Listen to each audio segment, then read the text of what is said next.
Mensagem do dia, com o pastor Marcelo Gomes. Abra sua Bíblia comigo na carta do apóstolo Paulo aos Romanos. Nós vamos ler no capítulo 13, do verso 8 ao verso 14. Não devam nada a ninguém, a não ser o amor de uns pelos outros, pois aquele que ama seu próximo tem cumprido a lei. Pois estes mandamentos: não adulterarás, não matarás, não furtarás, não cobiçarás, e qualquer outro mandamento, todos se resumem neste preceito: ame o seu próximo como a si mesmo. O amor não pratica o mal contra o seu próximo. Portanto, o amor é o cumprimento da lei. Façam isso compreendendo o tempo em que vivemos. Chegou a hora de vocês despertarem do sono, porque agora a nossa salvação está mais próxima do que quando cremos. A noite está quase acabando. O dia logo vem. Portanto, deixemos de lado as obras das trevas e revistamo-nos da armadura da luz. Comportemo-nos com decência, como quem age à luz do dia, não em orgias e bebedeiras, não em imoralidade sexual e depravação, não em desavença e inveja. Ao contrário, revistam-se do Senhor Jesus Cristo e não fiquem premeditando como satisfazer os desejos da carne. Até aqui, louvado seja o Senhor pela sua palavra. Eu não sei quantos já tiveram o privilégio, ao longo de sua vida cristã, de fazerem um estudo aprofundado nesta carta do apóstolo Paulo aos Romanos. É uma belíssima carta. Uma carta profunda, uma carta rica, uma carta que todo cristão deve conhecer. Um pastor que eu ouvi há alguns anos disse que nenhum crente deveria morrer sem ter feito um estudo da carta aos Romanos. É uma carta completa, é uma carta que toca praticamente todos os pontos importantes da fé. É uma carta teológica de um lado, mas absolutamente pastoral de outro. Porque Paulo conseguia conciliar essas duas características na sua própria vida.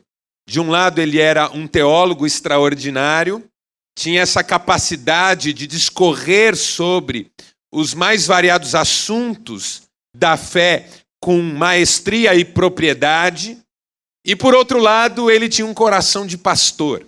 Era cuidadoso, era dedicado, preocupava-se com as pessoas, amava a igreja, estava sempre tentando corrigir os rumos da igreja e ajudar a igreja a viver de acordo com a vontade de Deus. Essa carta de Romanos nós podemos considerar a obra-prima do apóstolo Paulo, a sua peça mais emblemática e sublime. E essa carta tem uma didática muito especial também. Paulo a escreve como um professor que realmente está comprometido com o aprendizado dos seus alunos. Seus leitores são seus alunos e precisam aprender as verdades de Deus. Quando você lê a carta aos Romanos, você percebe que ela tem uma estrutura muito clara e bastante lógica até. Você lê o capítulo 1, do primeiro verso ao verso 17, e ali você encontra a introdução da carta, onde Paulo fala de si mesmo, fala da igreja, e já aproveita para destacar o que nós chamaríamos de as marcas da verdadeira igreja. A verdadeira igreja é uma igreja que ora. A verdadeira igreja é uma igreja que tem comunhão. A verdadeira igreja é uma igreja que evangeliza. Ele queria que a igreja em Roma tivesse cada uma dessas marcas para honrar a Deus com elas. Mas quando chega o capítulo 1, verso 18, até o capítulo 3, verso 20, o apóstolo Paulo usa palavras um tanto quanto duras, porque o seu objetivo é mostrar aos romanos que leem a sua carta que o problema do pecado é um problema universal. e que ninguém está imune a este problema. Todos são pecadores. Todos pecaram e estão destituídos da glória de Deus. Todos estão debaixo dessa força e todos compartilham dessa natureza que está aprisionada pelo poder do pecado. Não há diferença entre as pessoas. E a ira de Deus se manifesta contra toda iniquidade. Paulo denuncia a idolatria. Paulo denuncia a ignorância de Deus. E diz que esse é um problema geral, de que toda a humanidade sofre, inclusive o povo judeu, o povo de Deus. No capítulo 2, Paulo pergunta: você que se considera superior por ter a lei, acaba tropeçando na lei? Você que julga os demais, faz aquilo que você considera errado? Paulo apresenta o povo de Israel não como um povo melhor do que os outros, mas como um povo igual aos demais no que se refere ao pecado. Porque, ao contrário do que se poderia pensar, a lei na vida desse povo não o conduziu para uma vitória sobre o pecado, mas só fez evidenciar a força do pecado no seu meio. Essa é a tese que Paulo defende nesse bloco. A lei não vem para resolver o problema do pecado, ela vem para evidenciar o pecado e nivelar todo mundo por baixo. A lei passa uma régua na vida em relação à qual todos estamos para baixo.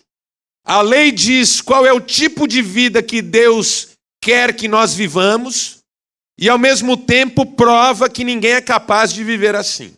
A lei estabelece um ideal, mas, por outro lado, revela que ninguém atinge o ideal. Então, a lei serve para justificar a nossa condição de condenados. A lei é como se Deus estivesse dizendo: é por isso e isso e isso que eu teria todo o direito de simplesmente condenar todos vocês. Porque todos vocês são pecadores e o salário do pecado é a morte. Quando chega o capítulo 3, versículo 21, e esse trecho vai até o capítulo 7, versículo 25, o apóstolo Paulo apresenta, então, a solução de Deus para esse problema. Porque o problema é grave. O problema é muito grave. Estamos todos debaixo do pecado e, por causa do pecado, estamos todos sujeitos à condenação da lei. E ninguém tem condições em si mesmo para superar essa questão. Deus teve misericórdia e Ele mesmo promoveu, proporcionou, providenciou uma solução para essa questão. E a solução de Deus tem um nome: Jesus Cristo. Jesus Cristo, a partir do capítulo 3, verso 21, é apresentado pelo apóstolo Paulo como a solução de Deus para a humanidade. Jesus Cristo pagou o preço dos nossos pecados. Ele cumpriu a lei e, ao mesmo tempo, assumiu sobre si as sanções da lei que pesavam contra nós. Morreu a nossa morte para nós vivermos a sua vida.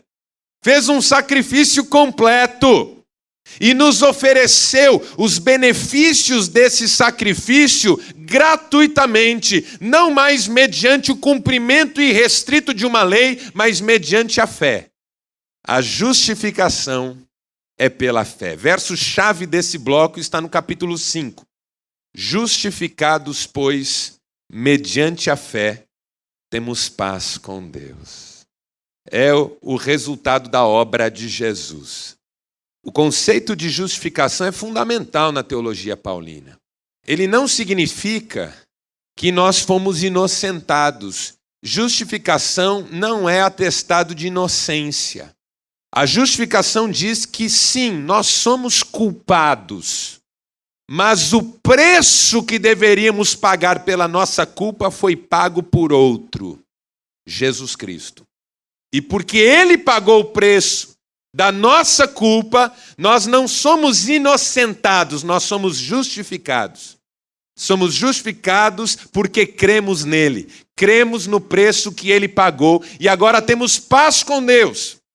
O caminho que estava obstruído foi liberado. A porta que estava fechada foi aberta. A cortina que fechava a visão do horizonte foi simplesmente tirada do cenário e agora nós podemos olhar para Deus e seguir na sua direção. Cristo é o caminho. E todo que nele crê está convidado a trilhar o caminho. O apóstolo Paulo, neste grande bloco, 3:21 a 7:25, diz que esta graça e esse desafio à fé já estavam presentes, inclusive no Antigo Testamento. Quando ele diz, por exemplo, que Abraão, o patriarca de Israel, creu em Deus e isso lhe foi imputado por justiça. E foi chamado amigo de Deus. É um trecho belíssimo que exalta Jesus e o apresenta como Senhor e Salvador. Quando chega o capítulo 8, do primeiro verso ao verso 39, Paulo fala sobre a nossa vida nova. E o grande segredo dela é que é uma vida no Espírito. A vida nova, conquistada nos méritos de Jesus, é uma vida no Espírito. Uma vida livre, uma vida leve. O capítulo 8 começa com uma declaração bombástica e entusiasmante. Agora, pois, já nenhuma condenação há para os que estão em Cristo Jesus. Eles não estão mais sujeitos à lei da tradição, do culto, da cerimônia, mas estão sujeitos à lei do Espírito da vida. É no Espírito que nós vivemos. E aí Paulo diz que é o Espírito que testifica com o nosso espírito que somos filhos de Deus. Diz que é o Espírito que nos ajuda em nossas fraquezas, porque nós nem sabemos orar como convém, mas o Espírito intercede por nós com gemidos inexprimíveis. Nessa vida no Espírito nós descobrimos, por exemplo, que todas as coisas cooperam para o bem daqueles que amam a Deus. É só no Espírito que a gente é capaz de reconhecer que todas as coisas cooperam para o bem dos que amam a Deus. No Espírito a gente descobre também que nada pode nos separar do amor de Deus. O apóstolo Paulo diz, em todas estas coisas, porém, somos mais que vencedores. E eu estou convencido de que nem a morte, nem a vida, nem os anjos, nem os principados, nem os poderes, nem a altura, nem a profundidade, nem coisas do presente, nem coisas do porvir, nem qualquer outro ser da criação poderá nos separar do amor de Deus que está em Cristo Jesus, o nosso Senhor. Aleluia por isso. É um capítulo lindíssimo, um dos mais lindos de toda a Bíblia. Quando chega o capítulo 9, Paulo se sente na obrigação de responder uma questão que fica aberta. Capítulo 9, versículo 1, até o capítulo 11, versículo 36, Paulo resolve explicar o que é que significa então a questão dos judeus. Se todos são pecadores e estão, pelo menos no que diz respeito aos recursos humanos, irremediavelmente condenados. Se a solução de Deus é Jesus Cristo, se a justificação é pela fé, uma dádiva da graça, e a vida nova é uma vida no Espírito, o que foi tudo isso que aconteceu até agora? O que é que foi esse povo? O que é que foram os mandamentos? O que é que foi a peregrinação no deserto? O que é que foi a tomada da terra? Por que é que Deus chamou esse povo de meu povo, o povo escolhido? Do que se trata tudo isso então?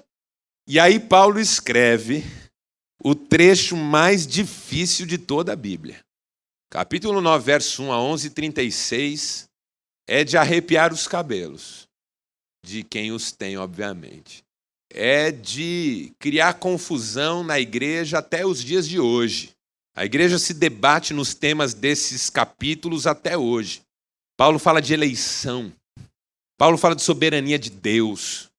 Paulo fala de vaso de honra e vaso de desonra. Que Deus é livre para escolher um vaso para a sua honra e Deus é livre para escolher um vaso para a desonra. Que Deus está no controle de todas as coisas e que Deus tem ainda um propósito para Israel e que no final, como está escrito, de Sião virá o libertador e todo Israel será salvo. Quando chega o versículo 33 do capítulo 11, eu acho que Paulo estava tão imerso na complexidade do que ele tinha escrito até ali, que do verso 33 ao 36 ele diz assim: ó profundidade da riqueza e do conhecimento de Deus! Quem conheceu a mente do Senhor? Quem foi o seu conselheiro? Quem primeiro lhe deu para que dele recebesse de volta? Porque dele, para ele, por meio dele são todas as coisas, a ele a glória pelos séculos dos séculos. Ou seja, nem eu entendi o que eu escrevi, mas Deus é maior. Aí quando chega o capítulo 12, Paulo quer então aplicar tudo isso na vida da gente. Essa teologia que Paulo faz, profunda, ela tem que ter aplicação prática. E do capítulo 12, versículo 1 até o capítulo 15, final do capítulo, o apóstolo Paulo nos diz quais são as atitudes, qual é a resposta que nós devemos dar a Deus em razão de tudo isso. Capítulo 16, o apóstolo Paulo apenas conclui a sua carta, falando dos seus planos de viagem, saudando a igreja e adorando a Deus, declarando que todas as coisas são para a glória dele. Então, nesse longo bloco, que vai do começo do capítulo 12, verso 1 até o final do capítulo 15, o apóstolo Paulo quer que nós vivamos uma vida que reflita tudo que Deus fez através da história em nosso favor. Que resposta nós devemos dar? O que essa fé significa de fato? Quem nós devemos ser? E aí Paulo começa esse grande bloco com um verso que todos nós conhecemos bem. Rogo-vos, pois, irmãos, pelas misericórdias de Deus, que apresenteis os vossos corpos por sacrifício vivo, santo e agradável a Deus, que é o vosso culto racional. E não vos conformeis com este mundo, mas transformai-vos pela renovação da vossa mente, para que experimenteis qual seja a boa, agradável e perfeita vontade de Deus. É uma entrega, é uma vida que muda. E este grande bloco que fala dessa nossa resposta de fé a esse Deus maravilhoso, por isso, rogo-vos pelas misericórdias de Deus, tudo que Deus fez é misericórdia, e agora vocês precisam colocar isso em prática. É no contexto desse grande bloco que está o texto que nós lemos, que funciona nesse trecho como uma espécie de centro nevrálgico do que Paulo está trabalhando com a igreja. Porque aqui, nesses versos que nós lemos, o apóstolo Paulo nos apresenta dois grandes desafios que devem ser assumidos por todos nós diante de tanta misericórdia de Deus. O desafio do amor e o desafio da esperança. São os dois desafios que estão apresentados aqui para nós. Versículo 8, o apóstolo Paulo diz: não devam nada a ninguém, a não ser o amor de uns pelos outros. O amor é uma dívida, a única dívida que vale. A única dívida com a qual nós realmente devemos nos comprometer. O amor não é um gesto de generosidade da nossa parte para com o outro, mas é uma dívida que nós assumimos em relação a Deus, por causa de tudo que Deus fez por nós. Não devam nada a ninguém a não ser o amor. E o que é o amor, segundo o apóstolo Paulo? O amor é o cumprimento da lei. Esses mandamentos: não adulterarás, não matarás, não furtarás, não cobiçarás, qualquer outro, resumem-se neste preceito: ame o seu próximo como a si mesmo. É o resumo da ópera. Essas misericórdias de Deus são o seu amor em prática. São uma lição de amor. O que Deus sempre quis é que nós vivamos em amor. Porque quem ama cumpre toda a lei. O amor é o cumprimento da lei. A lei é um caminho de amor, é uma cartilha de amor. O apóstolo Paulo certamente aprendeu isso com Jesus, no Evangelho. Porque no Evangelho alguém pergunta para Jesus: mestre, qual é o grande mandamento? E Jesus responde: o grande mandamento é: ouve, ó Israel, o Senhor teu Deus é o único Senhor. Amarás, pois, o Senhor teu Deus de todo o teu coração, de toda a tua alma, com todas as tuas forças e com todo o teu entendimento. E o segundo semelhante a este é: amarás o teu próximo como a ti mesmo. Agostinho de Hipona entendeu isso tão bem, que uma vez perguntado sobre alguma coisa, ele respondeu: ama e faze o que quiseres. O que é que eu devo fazer nessa situação? Ama e faze o que quiseres. O amor é o cumprimento da lei. O amor não pratica o mal contra o seu próximo. Portanto, o amor é o cumprimento da lei. O que é que Deus quer da sua igreja? No final das contas, o que é que Deus espera de mim, de você, hoje à noite aqui? Que nós amemos. Jesus disse: nisto conhecerão todos que são meus discípulos, se vocês amarem uns aos outros. O apóstolo João disse: quem ama é nascido de Deus, quem porém não ama, não é nascido de Deus e não o conhece. O mesmo apóstolo João que disse: Deus é amor. Deus é amor. Agora, amar não é fácil. Amar cansa, por várias razões. E a principal delas é que nós somos inamáveis. Nós não merecemos amor e rapidamente deixamos isso claro. Nós nos cansamos de amar o outro porque o outro nos fere, nos decepciona, não nos corresponde nas nossas iniciativas de amor. Amar é dureza num mundo individualista, competitivo, em que as pessoas são rancorosas, melindrosas, demandam exageradamente atenção, cuidado, soluções.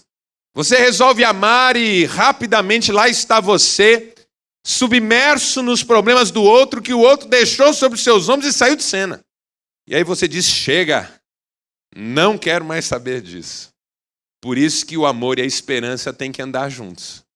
A esperança é companheira inseparável do amor. O apóstolo Paulo tinha 3 conceitos gêmeos na sua teologia, que estão sempre juntos: a fé, a esperança e o amor. Ele escreve em 1 Coríntios capítulo 13: agora, pois, restam estes 3, a fé, a esperança e o amor, mas o maior destes é o amor.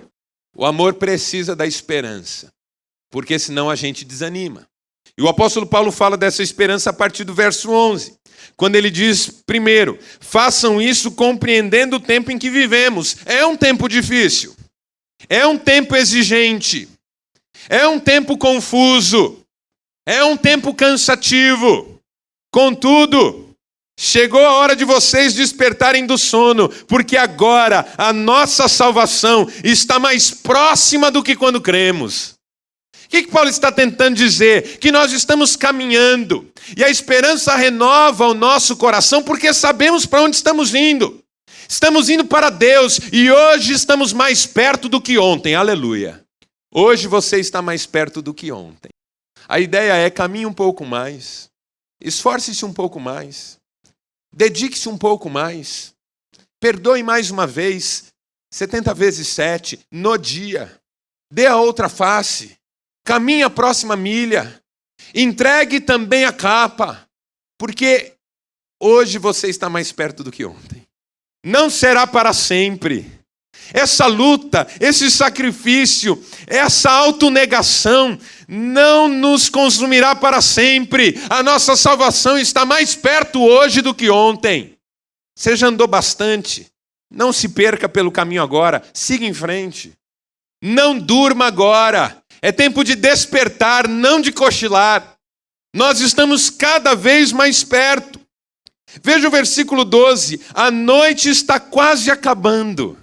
A figura aqui, obviamente, é a da sentinela, que não vê a hora da noite acabar. Para quem está dormindo, é melhor que a noite não acabe.